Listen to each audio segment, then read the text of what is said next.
प्रधानमंत्री नरेंद्र मोदी को मिला G7 का न्योता। कनाडा के पीएम मार्क कार्नी ने फोन कर किया इनवाइट। 15 से 17 जून को कनाडा में होनी है G7 की बैठक। तेजस्वी के काफिले को ट्रक ने मारी टक्कर। हादसे में ड्राइवर सहित कई पुलिसकर्मी जख्मी। आरजेडी नेता तेजस्वी यादव बाल बाल बचे। हाजीपुर मुजफ्फरपुर हाईवे पर हुआ हादसा।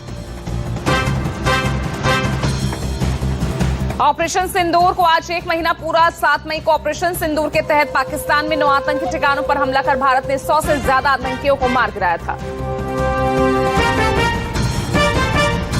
भारत पाक सीमा पर आज से एयरफोर्स का 2 दिवसीय अभ्यास। एलओसी पर अभ्यास को लेकर वायुसेना ने जारी किया नोट टाइम। राजस्थान बॉर्डर के दक्षिणी हिस्से में होने वाला वायुसेना का ये रूटीन अभ्यास।